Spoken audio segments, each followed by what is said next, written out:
मान लो मैं आपको बोलता हूँ कि आचार्य जी 100 रुपये देना, तो आप मुझे वो एक नोट देंगे नीला से कलर का, 100 रुपये का नोट। अब उसके ऊपर लिखा हुआ वो तो 100 रुपये नहीं है, वो तो 100 रुपये का नोट है, प्रोमिसरी नोट।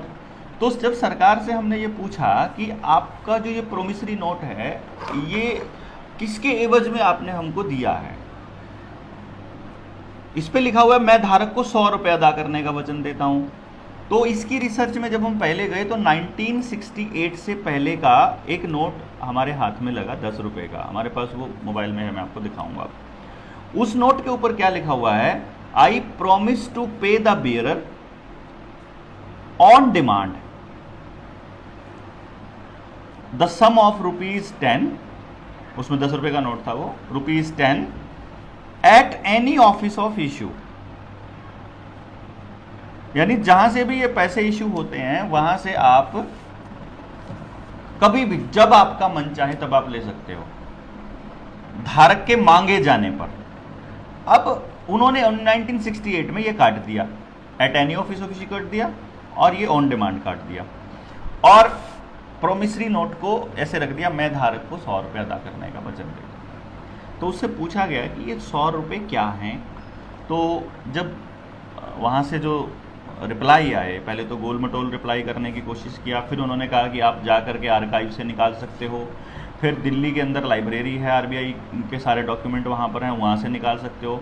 तो पुणे वाली आर्काइव और दिल्ली वाली आर्काइव दोनों से जब इनके दस्तावेजों की पड़ताल करके पूरे कागज़ वहाँ से जब लाए गए तो वहाँ से 2 कानून निकल कर के आए। एक आया कॉइनेज एक्ट 1906 और दूसरा आया पेपर करेंसी एक्ट 1882 और साथ में आईपीसी जो 1860 का है। ये इस तीनों से जो निष्कर्ष निकला, इन तीनों में जो इस पेपर करेंसी के बारे में, इस कॉइनेज की, इस कॉइन के बारे में जो लिखा हुआ है, उसमें सबसे पहली चीज़ कॉइनेज एक्ट 1906 की लिखी हुई है कि जब भी हमारा जो 1 रुपया है, जब भी नोट छापेगा रिजर्व बैंक, यानी कि जैसे ये रुपया है, इसको हम करेंसी नोट बोलते हैं, ये 1 रुपये का नोट है, इसके ऊपर भारत सरकार लिखा हुआ है, इसके ऊपर वो नहीं लिखा हुआ रिजर्व बैंक। जो इससे ऊपर का कोई भी नोट होगा उसके ऊपर भारतीय रिजर्व बैंक लिखा है, 2 रुपये का है, 100 रुपये का, जो भी है, 1 से ऊपर का भारतीय रिजर्व बैंक, और इस पे ये 1 रुपया। अब रुपये के भी बहुत सारे ट्रेंड हैं, रुपये का भी बहुत सारा खेल है। अब मान लीजिए 1 रुपया तो ये है जो 1 रुपया कागज वाला है, 1 रुपया ये है जो 1900 ये कब का है, 2009 का है 1 रुपया। फिर 1 रुपया ये है 1 रुपी इंडिया 1891, ये भी 1 रुपया है 1891 का, और ये लिखा हुआ है 1 रुपी इंडिया 1942। अब इन सब पे 1 रुपया लिखा हुआ है, आप देखेंगे तो ठीक है, 1891 वाले पे भी, 1942 वाले पे भी।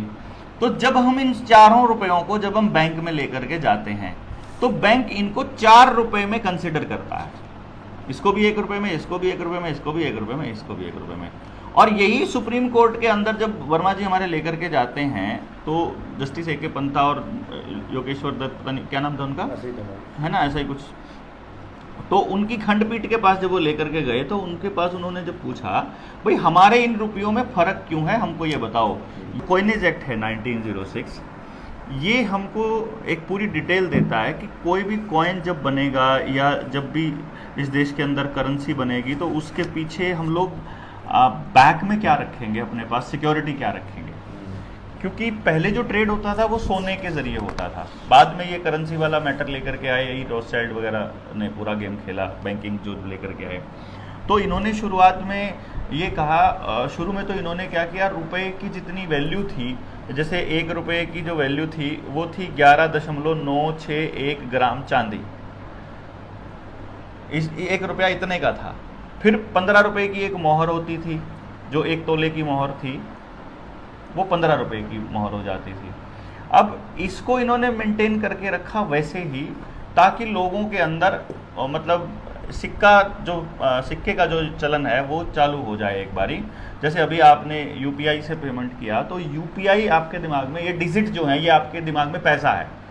जैसे जो नई पीढ़ी है उसके दिमाग में वो मोबाइल में जो डिजिट है वही पैसा है, और जो हमारे वाली पीढ़ी है उसके दिमाग में ये जो कागज़ का टुकड़ा है ये पैसा है, और जो हमसे पहले वाली पीढ़ी है उसको ये मालूम है कि इस पैसे के बदले में सोना हमारा वहाँ पे रखा हुआ है रिजर्व बैंक के अंदर, लेकिन कितना रखा है ये नहीं मालूम है। तो पेपर करेंसी एक्ट क्या कहती है कि जब भी रिजर्व बैंक पैसा छापेगा, जितना भी पैसा वो छापेगा, जितने भी नोट छापेगा, उसके बदले में उतने ही वैल्यू का जो सिक्योरिटी है, रुपया है, वो रख लेगा। रुपया मतलब सोना बराबर में, क्योंकि रुपया असल में मानक है, ये लेन देन का साधन है और ये बिना स्टैंडर्ड के नहीं चलेगा। तो इसका स्टैंडर्ड आज भी 1882 की पेपर करेंसी एक्ट, जो कि अभी तक वैलिड है, अभी उसको इन्होंने मतलब एक तरह से रिपील नहीं किया है उस कानून को, और वो कहता है कि 1 रुपया बराबर है 777 मिलीग्राम सोना। इस टाइम पे जो आज के ये जो करेंसी नोट अगर हम लेके चलें, या ये जो बैंक नोट हम लेके चलें, तो लगभग 4800 रुपए के नोट के बराबर पड़ता है। कहने का मतलब है इन नोटों में जितना हम सोना 4800 रुपए में खरीदते हैं, उतना ही अगर हमारा ये रुपया वैध होता। इसको हम अवैध क्यों बोल रहे हैं? इसके पीछे 2 कारण है। सबसे पहला कारण एक है कि जो 1968 में इन्होंने वचनखंड बदला, उसका गवर्नर का वचनखंड बदला, तो किसी का भी एफिडेविट आप बदल नहीं सकते, कानूनन जुर्म है किसी का एफिडेविट बदलना, बल्कि खुद का एफिडेविट बदलना भी जुर्म माना जाता है। दूसरा जो इसके पीछे तर्क है वो ये है कि जब आज भी बैंकों में ये रुपए चलन में हैं और बैंक इनको लेने से मना नहीं कर रहा है, तो इनको दे क्यों नहीं रहा है? तो वो कहते हैं कि ये भी 1 रुपया है, ये भी 1 रुपया है और ये भी 1 रुपया है। तो जब ये सारे रुपए हैं और ये भारत के रुपए हैं और 1 रुपये में ही कंसिडर करता है बैंक, तो सबकी परचेजिंग वैल्यू बराबर होनी चाहिए। परचेजिंग वैल्यू इन 2 रुपयों की तो कोई परचेजिंग वैल्यू है ही नहीं है, इनमें तो टॉफी आती है एक आजकल के टाइम पे इसके अंदर तो, और इनकी परचेजिंग वैल्यू इतनी है कि एक में 50 किलो गेहूं आ जाता है, एक के अंदर जो है वो 25 किलो गेहूं आ जाएगा। चांदी का, हाँ, प्योर चांदी का भी है, एक 100% चांदी है, एक 50% चांदी है, 91 वाला 100। तो बाजार में इनकी वैल्यू अलग है और बैंक में इनकी वैल्यू बराबर है। तो इसका मतलब है कि देश की जनता के साथ में फ्रॉड हो गया, और वो फ्रॉड धीरे धीरे करते करते वो यहाँ तक ले आए। जब 1911 के पेपर करेंसी एक्ट की तरफ जब नजर दौड़ाई, तो भारत का रुपया ये कैसे पता चलेगा? भारत का रुपया है ना उसी टाइम का, अब जाइए बैंक में लेकर जाइए, ये अंग्रेजों के टाइम का है ना, ये अंग्रेजी सरकार लिखा नहीं है इसमें। क्या बैंक लेता है इसको, बैंक लेता है ना इसको 1 रुपये में।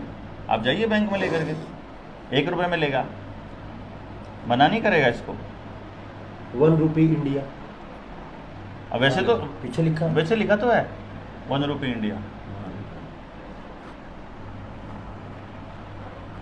तो ये 1 रुपया, इसके ऊपर भी इतना ही लिखा है भारत, और इधर 1 रुपया। मतलब जितनी सत्यता इसकी है उतनी सत्यता इसकी है। अब जब हम इसको बैंक में ले गए, बैंक मान रहा है इसको कि ये रुपया है और वैलिड रुपया है, इस वक्त चलन में है, तो चलन में है तो इसका मतलब है 1882 का जो और 1906 का जो एक्ट है वो भी चलन में है, और मतलब इसका मतलब तो देश के लोगों के साथ फ्रॉड हुआ, इन्होंने डिवैल्यूएट कर दिया इसको। और डिवैल्यूएशन जो है रुपए की, नोट की या रुपए की जो डिवैल्यूएशन है, वो आईपीसी के अंदर कानूनन जुर्म है और इसके ऊपर आजीवन कारावास तक की सजा है। तो जब इन सारी चीज़ों को लेकर के हमने प्रैक्टिकल करने की कोशिश करी कि भाई हम देख लेते हैं वाकई में ये प्रैक्टिकली पॉसिबल है भी कि नहीं पॉसिबल, तो उस प्रैक्टिकलिटी में ये सामने आया कि वाकई में आज जो दस्तावेज हैं, क्योंकि बैंक कहाँ अड़ाता है, जो नए इकोनॉमिस्ट है वो कहाँ अड़ाते हैं कि 1911 में पेपर करेंसी एक्ट या कॉइनेज एक्ट दोबारा से इन्होंने बना दिया, लेकिन पुराने वाले रिपील किए बिना बनाया, पहली बात कर ही नहीं सकते क्योंकि स्टैंडर्ड को ख़त्म नहीं किया जा सकता। आप ऐसा नहीं कर सकते कि कल से जो है 1 मीटर बराबर 99.9 सेंटीमीटर के बराबर हो जाएगा, ऐसा थोड़ी होगा। मतलब संसद में अगर आपने पास करे, स्टैंडर्ड को नहीं आप छेड़ सकते ना, संसद भी जो यूनिवर्सल होता है स्टैंडर्ड तो उसमें जब 1911 के एक्ट के ऊपर जब आरटीआई लगाई गई और आरटीआई राष्ट्रपति तक लगाई, तो राष्ट्रपति ने जवाब में दिया कि संसद को, पार्लियामेंट को पावर ही नहीं है इसके ऊपर कानून बनाने की। तो वो इसको भी चैलेंज करना बाकी रहता है, बल्कि ये असल में तो उस आरटीआई से ही ये खारिज हो जाएगा, और जितने भी सांसद उसमें शामिल थे वो सारों को जेल होने वाली है 100%, जिस दिन देश की जनता को ये रुपए का खेल समझ में आया। उससे पहले हमने कुछ प्रैक्टिकल करने की कोशिश करी। प्रैक्टिकल में क्या हुआ कि हमने जिन लोगों से लोन की अदायगी नहीं हो पा रही थी, वो इतनी गरीबी में है कि उनकी ज़मीन, मकान, दुकान, फैक्ट्री, कुछ भी अगर मान लो इस पोजीशन पर है कि बिल्कुल कुड़की होने वाली है और अब उनके पास ऑप्शन ही नहीं बचा है कुछ भी कुड़की के अलावा, वो हमको दो। हम ये सारे दस्तावेज उसके साथ में लगा करके, अपने कागज़ लगा करके और बैंकों को हम लोग भेजते हैं। सुनील का भी एग्जाम्पल उसके अंदर एक शामिल है। तो अपनी फाइल लेके आया है, तो फाइल वो दिखाएगा, अभी फाइल दिखाई दे मेरी बारी।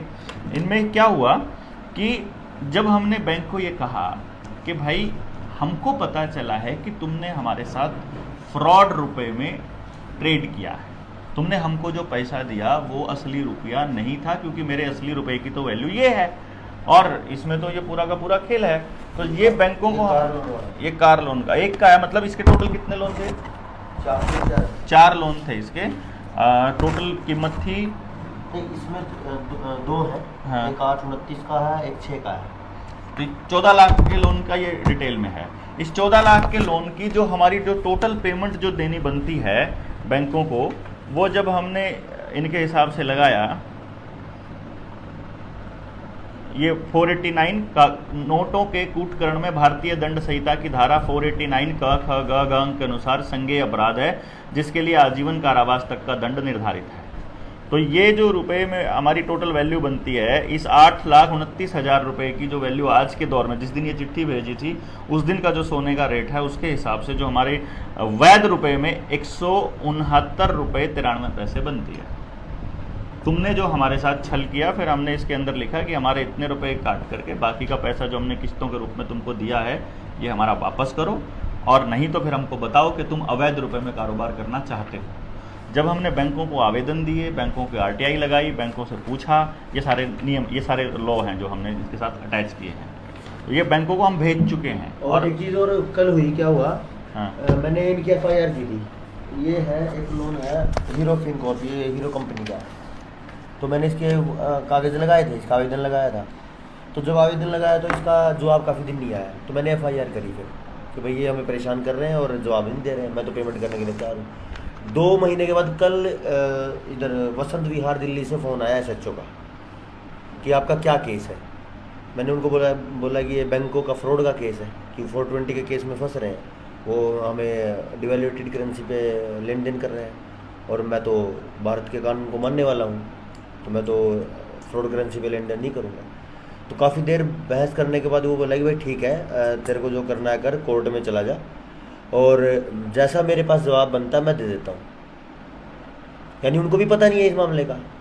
तो मैंने उनको यही बोला कि जो आपके तरफ से जो जवाब बन रहा है वो लिख के दो, तो मैं आगे की कार्रवाई अपने आप करूँगा फिर। यानी पहले हम सिविल सूट में जाएंगे, आवेदन कर रहे हैं भाई बता दो, हम पेमेंट कर ले लो, और जब वो सिविल सूट से नहीं मान रहे तो फिर क्रिमिनल सूट में जाएंगे, क्योंकि 420 में फंस रहे हैं। बैंक हमारे साथ 420 कर रहे हैं, ये हम उनको बोल चुके हैं, और बैंक इस बात को मानता है, क्योंकि जब ये चिट्ठी, जब तक हमने बैंक को नहीं भेजी थी, सुनील ने नहीं भेजी थी, तब तक बैंक वाले रोज़ तो इनको फ़ोन की, मेरे साथ ही गाड़ी में हम लोग साथ रहते थे, पूरे हरियाणा में घूम रहे थे, तो 24 घंटे तो उनका फ़ोन आना, कभी एक लोन के लिए, कभी दूसरे लोन के लिए। अब हम लोग समाज का काम कर रहे हैं तो फिर कमाई कब करेंगे, तो वो ऑब्वियसली सारा का सारा बैठ गया।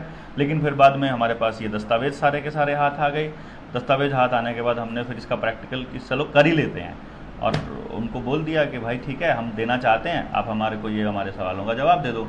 जैसे ही चिट्ठी बैंक के पास जाती है, मतलब बैंक का फ़ोन डे 1 ही आना बंद हो जाता है। मतलब रिकवरी वालों के पास खबर पहुंच गई, इसका मतलब आराम से उसी दिन उसी टाइम पहुंच गई कि इसको फ़ोन नहीं करना, बाकी किसी को भी फ़ोन कर लो।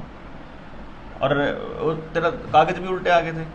कौन सा कागज? नहीं, कागज तो नहीं आया। एक और था, ये दूसरा केस जो है इसका, मेरा एक बिजनेस लोन का है। उसमें सबसे बड़ी कमाल की बात ये हुई, पहले जो धमकी देता था बैंक वाले, वो प्यार से बात करने लगे।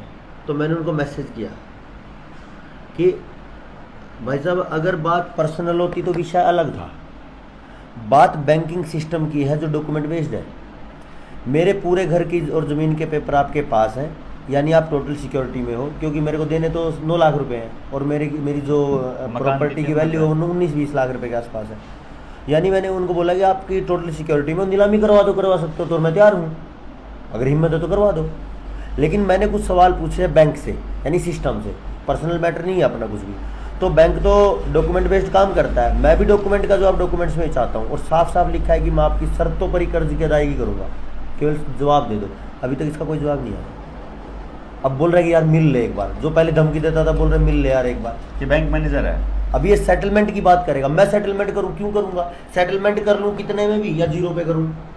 तो वो तो फिर वो सिविल को तो वहीं वो जाना है। एनपीए करेगा उसको।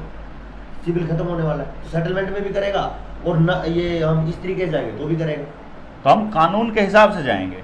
लेकिन कानून जब जो ये कहता है- कोर्ट में कवर होगा, एक बहुत बड़ा जो डेवलपमेंट अपना हुआ है जनता सरकार मोर्चा का, वो ये हुआ है कि किसी का भी कितना ही बड़ा लोन है अगर, तो उस लोन की अदायगी को हम लोग कर रहे हैं। अगर आपने एक किस्त भी अगर अदा की हुई है तो, नहीं अगर भी की है एक तो- किस्त भी नहीं भी दी हुई है तो छोटे मोटे अमाउंट का क्या 8 लाख रुपए के 125 रुपये देना तो हमारे लिए भी कोई बड़ी बात नहीं है।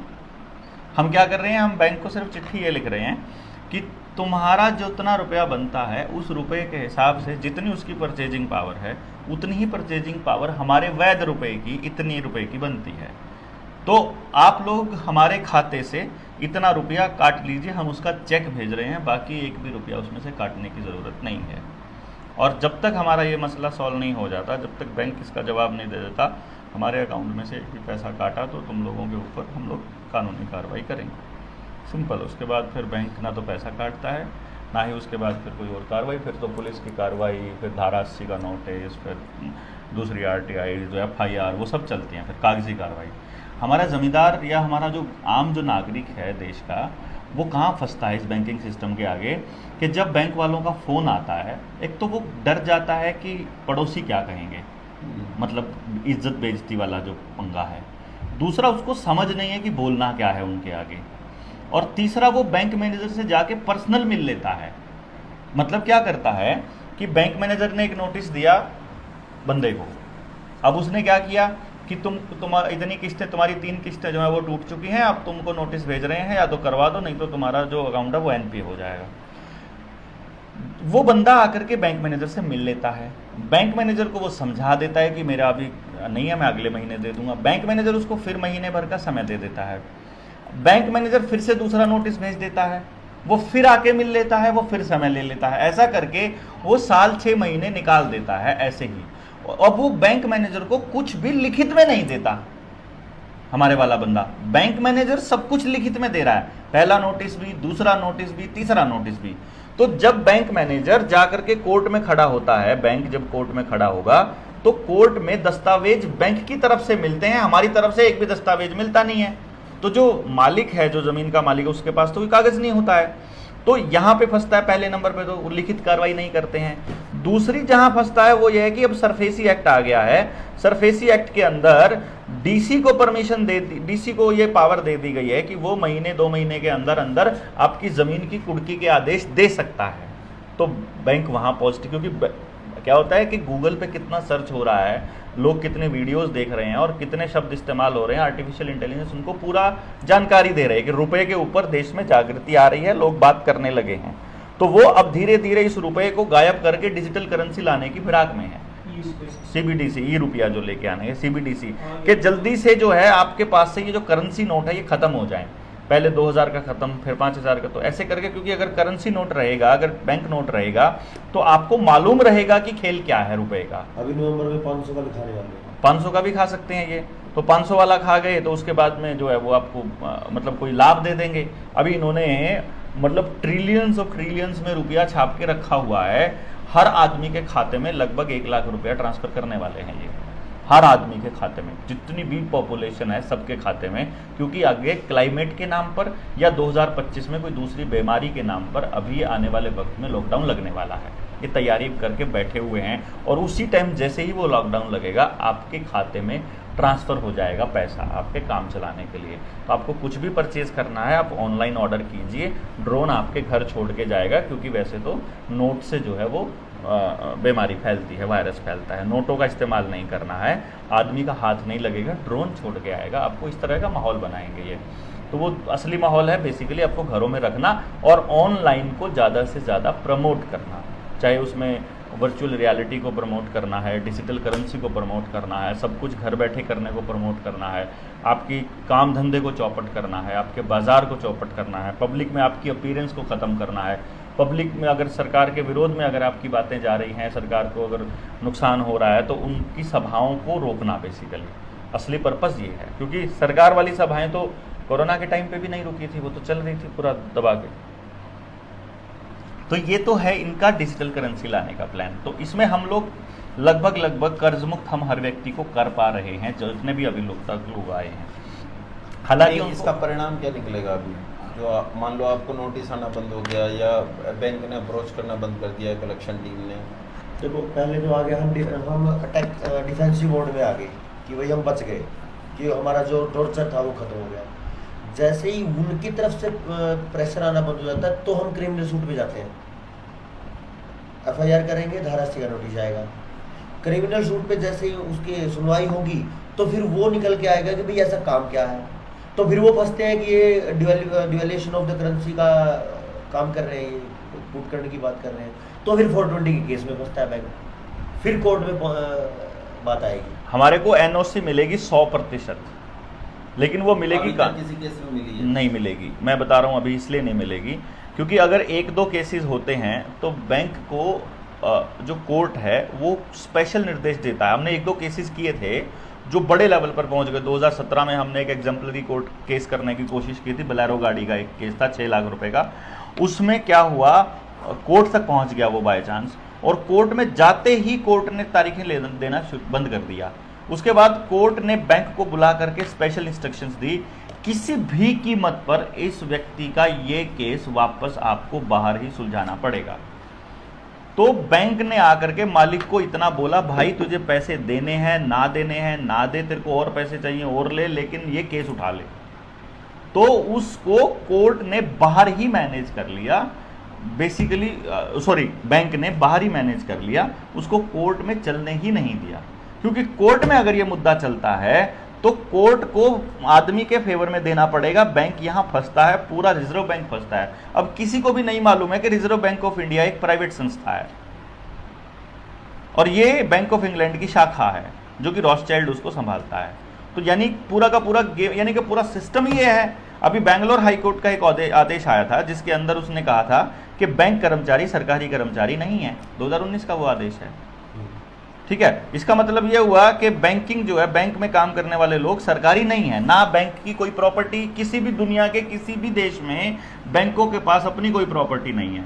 हमको तो लोन देते हैं वो बैंक मकान बनाने के लिए, हमको तो लोन दे रहे हैं फैक्ट्रियां खोलने के लिए, बिजनेस शुरू करने के लिए, और अपना उनके पास 1 गज भी जमीन नहीं है, कहीं पर भी 1 ईंट तक नहीं लगाया। इसका मतलब पूरा बैंकिंग सिस्टम को मालूम है कि हम लोग भागने वाले हैं कहीं, जब जैसे ही देश को पता चल जाएगा। तो बेसिकली क्या हो रहा है कि NOC तो हमको मिलेगी 100%, लेकिन ये डिपेंड करता है कि हम लोग कितने लोगों को इसमें जगा पाएंगे। तब तक जब हम लोग सारे जाग जाएंगे, जब सारे गांव के गांव जाकर अगर कोर्ट में खड़े होंगे तो बैंक को सुनवाई करनी पड़ेगी ना, उसको कोर्ट को सुनवाई करो, कागज हमारे फेवर में है एक, क्योंकि कोर्ट में दलील से ज्यादा कागज चलते हैं, डॉक्यूमेंट को नहीं झुटला सकते, और सरकारी डॉक्यूमेंट है तो फिर तो कहानी ही अलग है। तो यहाँ पे हम लोग प्लस में रहते हैं। अच्छा, ये तो कह रहा है विकिपीडिया पे कि भारतीय रिजर्व बैंक अधिनियम 1934 के बाद भारतीय रिजर्व बैंक की स्थापना की गई। हालांकि शुरू में निजी तौर पर स्वामित्व में था, पर 1949 में इसका राष्ट्रीयकरण किया गया था। तब से यह पूरी तरह से वित्त मंत्रालय, भारत सरकार, GOI के स्वामित्व में है। तो ये तो पूरी तरह विकिपीडिया और गूगल और फेसबुक सब इसी गेम प्लान के हिस्से हैं। आपको ये वही फीडिंग दे रहा है। हमारे पास तो पूरे दस्तावेज है, यहाँ तक कि इसके स्टेक होल्डर कौन कौन है, इसके मालिक कौन कौन है, शेयर होल्डर कौन कौन है, उनके भी दस्तावेज हैं, उनकी भी लिस्ट है पूरी की पूरी। अब ये बहुत जल्दी खुलासा होने वाला है, मतलब ये बड़े लेवल पर खुलासा होगा। ये तो अब आज की जनरेशन को आप बोलने लगोगे, आज की जनरेशन के लिए तो इन्होंने बहुत सारे कानून ऐसे निकाल के दिए हुए हैं, ये लोग फंडामेंटल कानूनों को थोड़ी बदल देंगे। लेकिन यहाँ पे फंडामेंटल दिखाएंगे नहीं, यहाँ पे दिखाएंगे थोड़ी ना, गूगल पे थोड़ी, विकिपीडिया पे थोड़ी देंगे आपको जानकारी। Reserve bank of India Bharat का केंद्रीय बैंक है जो भारत के सभी बैंकों का संचालक है। रिजर्व बैंक भारत की अर्थव्यवस्था को नियंत्रित करता है।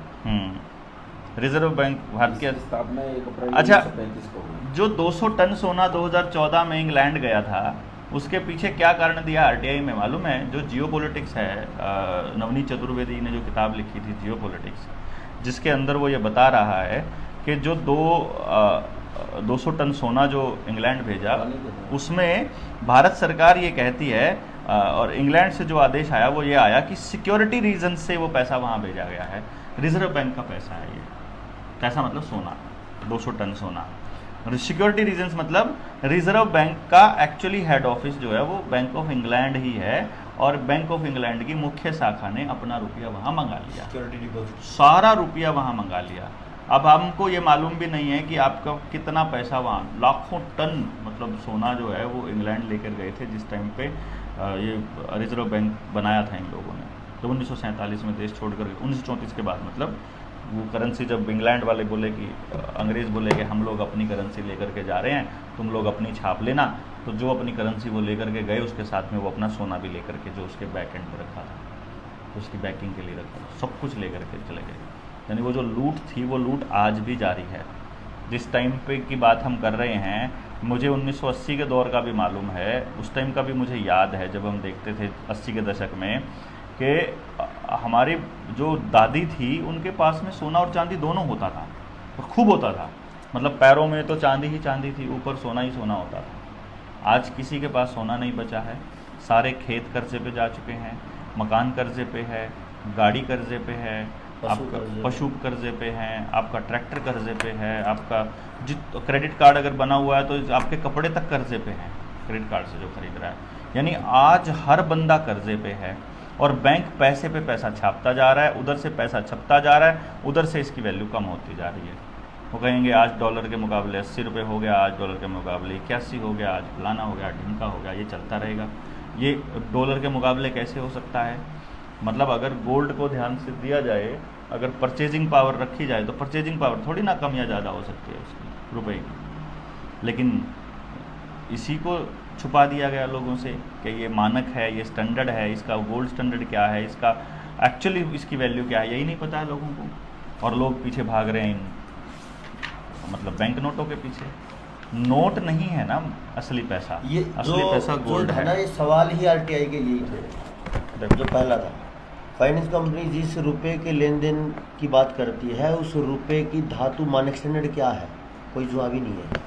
ऐसे करके ये 9 सवाल है जो आरटीआई हम डालते हैं, जो किसी कोई बैंक के पास, आरबीआई के पास कोई जवाब नहीं है। तो इसमें अभी आपको क्या करना है, अभी अगर आपको ये लगता है कि इसके ऊपर कुछ प्रैक्टिकली किया जा सकता है, तो जितने अपने लोग हैं, जितने भी अपने सर्कल में हैं, जहाँ भी हैं पूरे इंडिया में जहाँ लोग हैं, उन सबको एक ही खबर करनी है कि भाई कोई ऐसा बंदा अगर आपको लगे समाज के अंदर जो अपने समाज का है और नेक अच्छा आदमी है और वो कर्जदार है और उससे कर्ज का भुगतान नहीं हो रहा। देखिए, हम लोग आनंद लेने के लिए तो कर नहीं रहे हैं। अगर आप वाकई में परेशान हैं और आपके सारे रास्ते बंद हो चुके हैं और अब बैंक कह रहा है कि तुम्हारी ज़मीन की कुर्की होने वाली है, तुम्हारे मकान की कुर्की, तुम्हारा ट्रैक्टर उठा के ले जाएंगे, तुम्हारा कुछ, तो हमको दो डॉक्यूमेंट, तुम्हारा ट्रैक्टर उठा ले तो हमको बोल देना। आपका घर कुर्की नहीं होने देंगे, फैक्ट्री कुर्की नहीं, तो वो रुक गया तो सबसे बड़ी राहत हो गई। बात ये उसके बाद लेके भी आएंगे, जीत के भी आएंगे। फिर अगर आज हम बैठे हैं 16 तारीख में, 18 तारीख को अगर नीलामी है तो भी नहीं होगी, तो नहीं हम कर, तो भी नहीं करने देंगे। मतलब महीने भर का टाइम मिल जाए फिर तो बात ही अलग है।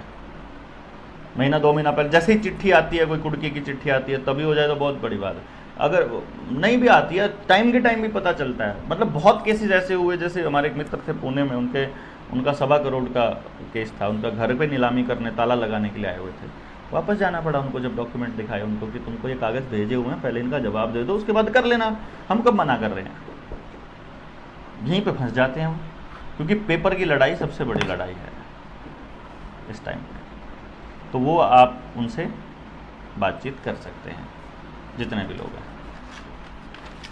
इसमें जो पूरा सिस्टम है इंटरनेशनल, उसमें एक ही चीज़ क्लियर है, या तो बैंक आपको खाए, क्योंकि बैंक सब कुछ बैंक के पास आता है, नहीं तो बैंकों को आप खाओ। इसके अलावा कोई समाधान ही नहीं।